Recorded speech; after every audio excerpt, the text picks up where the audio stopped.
1976 October 12 Bombay വിമാനത്താവളത്തിൽ നിന്ന് മദ്രാസിലേക്ക് പറന്നുയർന്ന ഒരു വിമാനം. അതിലുണ്ടായിരുന്ന യാത്രക്കാരിൽ ഒരാൾ മലയാളികൾക്ക് പരിചിതമായ ഒരു മുഖമായിരുന്നു. സിനിമയിൽ അതിവേഗം വളർന്നുകൊണ്ടിരുന്ന ഒരു നായിക, ആദ്യത്തെ മിസ് കേരള, നൃത്തത്തിന്റെ വേദിയിൽ നിറഞ്ഞു നിന്ന കലാകാരി, മലയാള സിനിമയിലെ ഏറ്റവും വലിയ സംവിധായകരുടെ ചിത്രങ്ങളിൽ അഭിനയിച്ച നടി. അന്ന് അവർക്ക് വെറും 27 വയസ്സ് പ്രായം. 5 വർഷത്തോളം മാത്രം നീണ്ട സിനിമാ ജീവിതം. എന്നിട്ടും 70-ലധികം സിനിമകൾ എന്ന് കണക്കാക്കപ്പെടുന്ന അഭിനയ ജീവിതം. പ്രേം നസീർ മുതൽ മധു വരെ, രാമു കാര്യാട്ട് മുതൽ KG ജോർജ് വരെ, IV ശശി മുതൽ ശ്രീകുമാരൻ തമ്പി വരെ, മലയാള സിനിമയിലെ വലിയ പേരുകൾക്കൊപ്പം പ്രവർത്തിച്ച ഒരു നടി. പക്ഷേ അവളുടെ കഥയിലെ ഏറ്റവും വേദനിപ്പിക്കുന്ന ഭാഗം വിമാനാപകടമല്ല, അതിനു മുമ്പ് അവൾ ജീവിച്ച ജീവിതമാണ്. കാരണം റാണി ചന്ദ്ര സിനിമയിലേക്ക് വന്നത് പ്രശസ്തിക്ക് വേണ്ടി മാത്രമായിരുന്നില്ല. അവൾക്ക് പിന്നിൽ ഒരു കുടുംബമുണ്ടായിരുന്നു, ഒരു നൃത്ത സംഘമുണ്ടായിരുന്നു, ഉത്തരവാദിത്തങ്ങൾ ഉണ്ടായിരുന്നു. ഒടുവിൽ അവൾ ഏറ്റവും ഉയരത്തിലെത്തിയ നിമിഷത്തിൽ തന്നെ വിധി അവളുടെ കഥ അവസാനിപ്പിച്ചു. ഇന്ന് നമുക്ക് റാണി ചന്ദ്രയുടെ ആ ജീവിതത്തിലേക്ക് ഒന്ന് തിരിഞ്ഞു നോക്കാം. റാണി ചന്ദ്രയെ പലപ്പോഴും നമ്മൾ ഓർക്കുന്നത് ആദ്യ മിസ് കേരള എന്ന പേരിലാണ്. പക്ഷേ ആ കിരീടത്തിന് പിന്നിൽ ഉണ്ടായിരുന്ന പെൺകുട്ടിയെക്കുറിച്ചാണ് കൂടുതൽ കൗതുകകരമായ കഥ. 1949 ചന്ദ്രന്റെയും കാന്തിമതിയുടെയും മകളായി ജനിച്ച റാണി 6 മക്കളുള്ള കുടുംബത്തിലെ ഒരാളായിരുന്നു. അന്നത്തെ കേരളത്തിൽ സൗന്ദര്യ മത്സരം എന്ന ആശയം തന്നെ ഇന്നത്തേതുപോലെ സാധാരണമായിരുന്നില്ല. അത്തരമൊരു കാലത്ത് ഒരു വിദ്യാർത്ഥിനി മിസ് കേരളയായി തിരഞ്ഞെടുക്കപ്പെടുന്നു. അത് റാണിയുടെ ജീവിതത്തിന്റെ ദിശ തന്നെ മാറ്റി. പക്ഷേ റാണിയുടെ കഴിവ് സൗന്ദര്യത്തിൽ മാത്രം ഒതുങ്ങിയിരുന്നില്ല. അവൾ നല്ലൊരു നർത്തകിയുമായിരുന്നു. ചെറുപ്പം മുതൽ നൃത്തത്തിൽ പരിശീലനം നേടിയ റാണി പിന്നീട് സ്വന്തം ഡാൻസ് ട്രൂപ്പും രൂപീകരിച്ചു. അതിന് നൽകിയ പേര് പോലും ശ്രദ്ധേയമായിരുന്നു, മിസ് കേരള ആൻഡ് പാർട്ടി. റാണിക്കൊപ്പം സഹോദരിമാരും ഈ സംഘത്തിന്റെ ഭാഗമായിരുന്നു. ഇവിടെ നിന്നാണ് കഥയ്ക്ക് മറ്റൊരു വഴിത്തിരിവ്.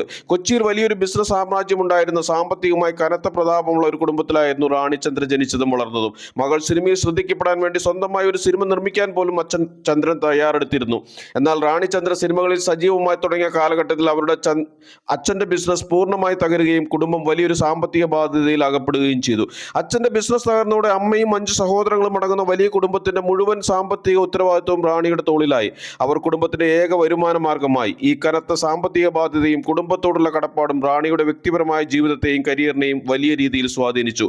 സിനിമകളുടെ കലാമൂല്യം മാത്രം നോക്കി കഥാപാത്രങ്ങൾ തിരഞ്ഞെടുക്കാൻ റാണിക്കുള്ള സാഹചര്യമില്ലായിരുന്നു. കടങ്ങൾ വീട്ടാനും കുടുംബം പുലർത്താനും പണത്തിന് ആവശ്യമുണ്ടായിരുന്നതിനാൽ തനിക്ക് ലഭിച്ച ഗ്ലാമർ വേഷങ്ങളും വാണിജ്യ സിനിമകളും അവർക്ക് സ്വീകരിക്കേണ്ടി വന്നു. ഒരു വർഷം തന്നെ 13 സിനിമകളിൽ വരെ അവർ അഭിനയിച്ചിട്ടുണ്ട്. എറണാകുളത്തെ സെന്റ് തെരേസാസ് കോളേജിൽ പഠിച്ച് ബിരുദം നേടി.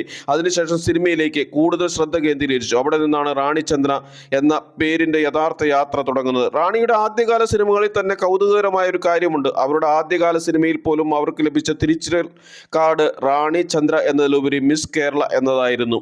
പാവപ്പെട്ടവൾ പോലുള്ള ആദ്യകാല ചിത്രങ്ങളിൽ അങ്ങനെ ക്രെഡിറ്റ് ചെയ്യപ്പെട്ടിരുന്നു. പിന്നീട് 5 സുന്ദരികൾ പോലുള്ള സിനിമകളിലൂടെ അവർ ശ്രദ്ധിക്കപ്പെട്ടു. പ്രേം നസീറിനെ പോലുള്ള വലിയ താരങ്ങൾക്കൊപ്പം അഭിനയിക്കാൻ അവസരം ലഭിച്ചു. പിന്നെ സിനിമകൾ ഒന്നിനു പിന്നാലെ ഒന്നായി. ദേവി, ബ്രഹ്മചാരി, ആരാധിക, പച്ചനോട്ടുകൾ, ജീസസ്, കാടാറുമാസം, ഉത്സവം, നാത്തൂൻ, അഭിനന്ദനം, ആലിംഗനം, അങ്ങനെ റാണി ചന്ദ്രയുടെ പേരിന് ചുറ്റും തിരക്കേറി. പക്ഷേ ഇവിടെ ശ്രദ്ധിക്കേണ്ട ഒരു കാര്യമുണ്ട്. അവർ ഒരു ഗ്ലാമർ നായികയായി മാത്രം വളർന്നില്ല. വാണിജ്യ സിനിമകളിലും ഗൗരവമുള്ള സിനിമകളിലും ഒരുപോലെ പ്രത്യക്ഷപ്പെട്ടു. അക്കാലത്തെ സിനിമാ വ്യവസായത്തിൽ ഒരു നടിക്ക് അത്ര എളുപ്പമല്ലാത്ത ഒരു ബാലൻസ് ആയിരുന്നു അത്. അതിലും പ്രധാനമായി അവൾക്ക് സംവിധായകരുടെ വിശ്വാസം ലഭിച്ചു. അതിന്റെ ഏറ്റവും വലിയ തെളിവാണ് നെല്ല്, രാമു കാര്യാട്ടിന്റെ ചിത്രം. റാണി ചന്ദ്രയുടെ സിനിമാ ജീവിതത്തിലെ പ്രധാനപ്പെട്ട വഴിത്തിരിവുകളിലൊന്ന്. പക്ഷേ ഈ സിനിമയുടെ പ്രാധാന്യം റാണിയുടെ അഭിനയത്തിൽ മാത്രം ഒതുങ്ങുന്നില്ല. കാരണം നെല്ല് എന്ന സിനിമയെ ബന്ധപ്പെട്ടിരുന്ന ഒരു യുവാവ് പിന്നീട് മലയാള സിനിമയുടെ ചരിത്രം തന്നെ മാറ്റിയ സംവിധായകനായി. അദ്ദേഹം KG ജോർജ്. അന്ന് രാമു കാര്യാട്ടിന്റെ സംവിധാന സംഘത്തിൽ പ്രവർത്തിച്ചിരുന്ന KG ജോർജും നെല്ലിന്റെ തിരക്കഥയിൽ പങ്കാളിയായിരുന്നു. അവിടെ നിന്നാണ് റാണിയെയും ജോർജിനെയും ബന്ധിപ്പിക്കുന്ന ഒരു സിനിമാ യാത്ര തുടങ്ങുന്നത്. അടുത്ത ഘട്ടം സ്വപ്നാടനം. KG ജോർജിന്റെ ആദ്യ സംവിധാന ചിത്രം. ഭാര്യ ഭർത്താക്കന്മാർക്കിടയിലെ മാനസിക സംഘർഷങ്ങളെ മാരിറ്റൽ സൈക്കോ ഡ്രാമ വളരെ ഗൗരവത്തോടെ സമീപിച്ച മലയാളത്തിലെ ആദ്യത്തെ മനഃശാസ്ത്ര ചിത്രങ്ങളിൽ ഒന്നാണ്. സമ്പന്ന കുടുംബത്തിൽ ജനിച്ച് എല്ലാ സുഖ സൗകര്യങ്ങളിലും ആഡംബരങ്ങളിലും വളർന്ന ഒരു പെൺകുട്ടിയാണ് സുമിത്ര. അല്പം അഹങ്കാരവും ശാഠ്യവുമുള്ള, തന്റെ താല്പര്യങ്ങൾക്ക് മാത്രം മുൻഗണന നൽകുന്ന ഒരു സ്വഭാവക്കാരിയാണ് അവർ. തന്റെ അച്ഛന്റെ പണം കൊണ്ട് പഠിച്ച് ഡോക്ടറായ മുറച്ചെറുക്കൻ ഗോപിയെയാണ് സുമിത്ര വിവാഹം കഴിക്കുന്നത്. കേരളത്തിലെ ഒരു ചെറിയ പട്ടണത്തിൽ നിന്നും പെട്ടെന്നൊരു ദിവസം ഡോക്ടർ ഗോപി അപ്രത്യക്ഷനാകുന്നിടത്താണ് സിനിമ ആരംഭിക്കുന്നത്.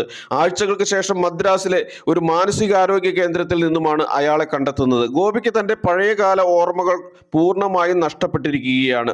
ഒരുതരം ഫ്യൂക്ക് സ്റ്റേറ്റ്. അവിടെയുള്ള സൈക്യാട്രിസ്റ്റുകൾ ഹിപ്നോട്ടിസം വഴിയും മറ്റ് കൗൺസിലിങ്ങുകളിലൂടെയും ഗോപിയുടെ ഭൂതകാലത്തിലേക്ക് ഇറങ്ങിച്ചെല്ലുന്നു. ഗോപിയുടെ ഓർമ്മകളിലൂടെ ഫ്ലാഷ് ബാക്കായാണ് കഥ വികസിക്കുന്നത്. ഗോപിയുടെ മെഡിക്കൽ വിദ്യാഭ്യാസത്തിനുള്ള മുഴുവൻ പണവും ചിലവാക്കിയത് സുമിത്രയുടെ സമ്പന്നനായ അച്ഛനാണ്. വിദ്യാഭ്യാസം കഴിഞ്ഞയുടൻ ആ കടപ്പാടിന്റെ പേരിൽ തനിക്ക് ഒട്ടും താല്പര്യമില്ലാതിരുന്നിട്ടും സുമിത്രയെ ഗോപിക്ക് വിവാഹം കഴിക്കേണ്ടി വരുന്നു. മെഡിക്കൽ കോളേജിൽ പഠിക്കുന്ന കാലത്ത് ഗോപി മറ്റൊരു പെൺകുട്ടിയുമായി ആഴത്തിൽ പ്രണയത്തിലായിരുന്നു. എന്നാൽ ആ പ്രണയം പരാജയപ്പെടുകയും ആ ഓർമ്മകൾ ഗോപിയുടെ മനസ്സിൽ ഒരു വലിയ മുറിവായി അവശേഷിക്കുകയും ചെയ്തിരുന്നു. സുമിത്രയുടെ ആഡംബര ജീവിതത്തോടും അഹങ്കാരത്തോടും പൊരുത്തപ്പെടാൻ ഗോപിക്ക് കഴിയുന്നില്ല. തന്നെ വിലക്കെടുത്ത ഒരു അടിമയെ പോലെയാണ് സുമിത്രയുടെ കുടുംബത്തെ അയാൾ കാണുന്നത്. അത് അയാളെ വീണ്ടും വേട്ടയാടുന്നു. സുമിത്രയുടെ നിരന്തരമായ കുറ്റപ്പെടുത്തലുകളും സംശയങ്ങളും അയാളെ കൂടുതൽ നിശബ്ദനാക്കുന്നു. പ്രണയനൈരാശ്യം, ദാമ്പത്യത്തിലെ പൊരുത്തക്കേടുകൾ, സുമിത്രയുടെ പീഡനങ്ങൾ, സ്വന്തം വീട്ടുകാരുള്ള ബാധ്യതകൾ എന്നിവയെല്ലാം കൂടിച്ചേർന്ന് ഗോപിയുടെ മനസ്സിന്റെ നിയന്ത്രണം പൂർണ്ണമായും നഷ്ടപ്പെടുന്നു. ഒരുതരം നെർവസ് ബ്രേക്ക് ഡൗൺ. ഒടുവിൽ ആ മാനസിക സമ്മർദ്ദം താങ്ങാനാവാതെ അയാൾ വീട് വിട്ടിറങ്ങുകയും പൂർണ്ണമായി ഭ്രാന്തിന്റെ ലോകത്തിലേക്ക് വഴുതി വീഴുകയുമാണ് ചെയ്യുന്നത്. അക്കാലത്തെ സ്ഥിരം സിനിമാ ശൈലികളായ പാട്ടുകളോ നൃത്തരംഗങ്ങളോ ഇല്ലാതെ മനുഷ്യ മനസ്സുകളുടെ സങ്കീർണതകളെ വളരെ റിയലിസ്റ്റിക്കായി ദൃശ്യവൽക്കരിച്ച ഇതൊരു സാധാരണ സിനിമയായിരുന്നില്ല. Black and white. ഇവിടെയാണ് റാണി ചന്ദ്രയെക്കുറിച്ച് നമ്മൾ പലപ്പോഴും പറയാതെ പോകുന്ന ഒരു കാര്യം. അവർ കഥാപാത്രത്തെ അഭിനയിക്കുകയല്ല, കഥാപാത്രത്തെ മനസ്സിലാക്കുകയായിരുന്നു. കെ ജി ജോർജ് പിന്നീട് ഓർമ്മിച്ചതായി റിപ്പോർട്ട് ചെയ്യപ്പെട്ടത് ഇതാണ്: റാണി കഥാപാത്രത്തെക്കുറിച്ചുള്ള ഓരോ ചെറിയ കാര്യവും ചോദിച്ചറിയുമായിരുന്നു. ഒരു ഷോട്ട് സംവിധായകൻ ഓക്കെ പറഞ്ഞാലും അവൾക്ക് തൃപ്തിയായില്ലെങ്കിൽ വീണ്ടും ചെയ്യാൻ തയ്യാറായിരുന്നു. ഇന്നത്തെ ഭാഷയിൽ പറഞ്ഞാൽ പെർഫെക്ഷനിസ്റ്റ്. പക്ഷേ 1970കളിൽ ഇതൊരു സാധാരണ കാര്യമല്ലായിരുന്നു. അന്നത്തെ അഭിനയ ശൈലിയിൽ പലപ്പോഴും ഭാവങ്ങൾ വലുതായിരുന്നു. പക്ഷെ റാണി വളരെ സ്വാഭാവികമായി അഭിനയിക്കാൻ ശ്രമിച്ചു. അതുതന്നെയാണ് സ്വപ്നാടനത്തിലെ സുമിത്രയെ വേറിട്ടതാക്കിയത്. ചിത്രത്തിന് മികച്ച ചിത്രത്തിനുള്ള സംസ്ഥാന പുരസ്കാരവും മലയാളത്തിലെ മികച്ച ഫീച്ചർ ഫിലിമിനുള്ള ദേശീയ പുരസ്കാരവും ലഭിച്ചു.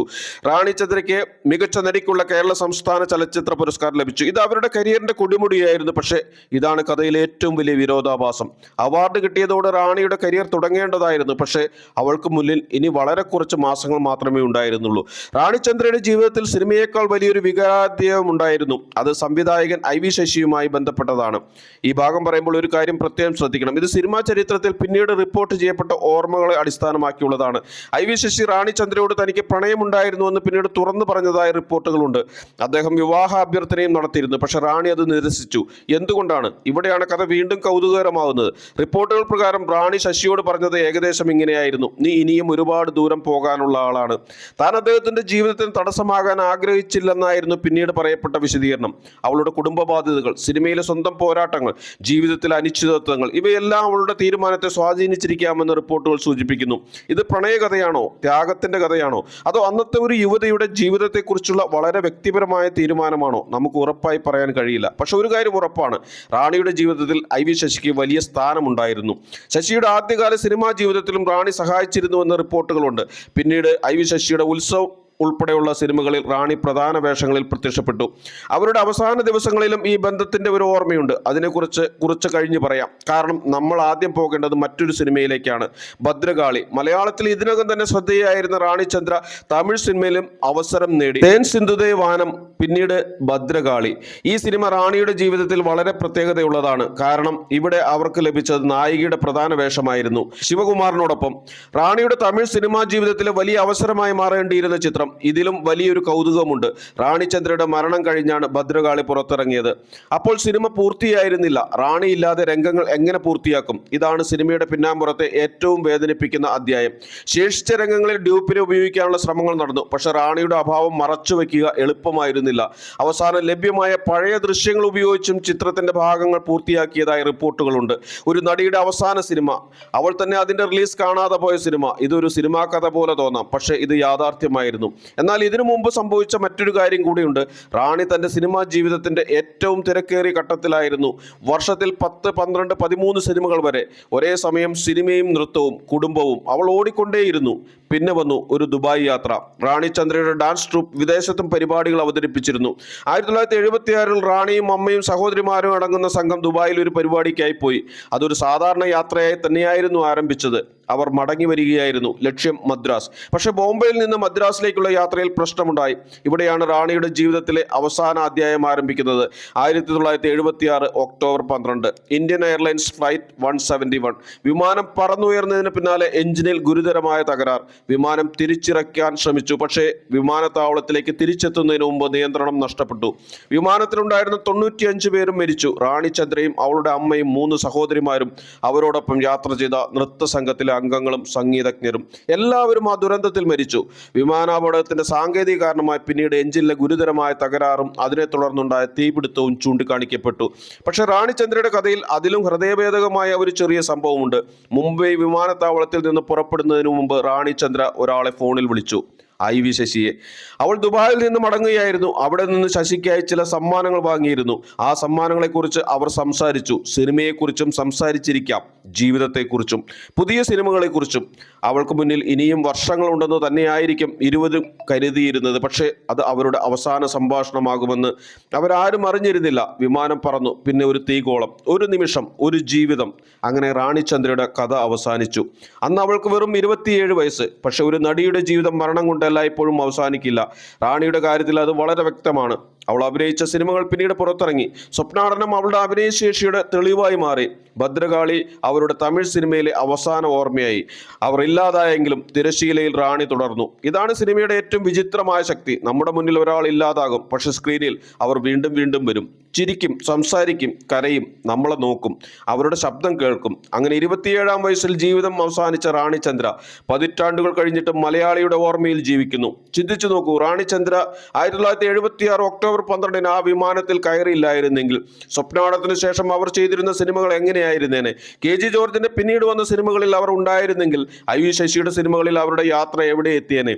തമിഴിൽ അവർക്ക് എത്രത്തോളം ഉയരാൻ പറ്റിയേനെ? ഒരുപക്ഷെ ഇന്ന് നമ്മൾ റാണി ചന്ദ്രയെ ഒരു അകാലത്തിൽ പൊലിഞ്ഞ നടി എന്നല്ല, മലയാള സിനിമയിലെ ഏറ്റവും വലിയ നായികമാരിൽ ഒരാൾ എന്നായിരിക്കും ഓർത്തിരുന്നത്. പക്ഷേ ചരിത്രം അങ്ങനെ സംഭവിച്ചില്ല. അവൾക്ക് കിട്ടിയത് വെറും 27 വർഷം. എന്നിട്ടും ആ 27 വർഷത്തിനുള്ളിൽ ഒരു മിസ് കേരളയായി, ഒരു നർത്തകിയായി, ഒരു കുടുംബത്തിന്റെ താങ്ങായി, ഒരു നായികയായി, ഒരു സംസ്ഥാന അവാർഡ് ജേതാവായി, KG ജോർജിന്റെ ആദ്യ നായികയായി, IV ശശിയുടെ ജീവിതത്തിലെ മറക്കാനാവാത്ത ഒരാളായി. അവസാനം സിനിമാ ചരിത്രത്തിലെ ഏറ്റവും വേദനിപ്പിക്കുന്ന ഓർമ്മകളിൽ ഒന്നായി റാണി ചന്ദ്ര. ചില താരങ്ങൾ നക്ഷത്രങ്ങളെ പോലെ വർഷങ്ങളോളം ആകാശത്ത് നിൽക്കും. ചിലർ ഒരു ഉൽക്കയെ പോലെ വന്ന് പെട്ടെന്ന് പ്രത്യക്ഷപ്പെടും. അല്പസമയം മാത്രം പ്രകാശിക്കും, പിന്നെ അപ്രത്യക്ഷമാകും.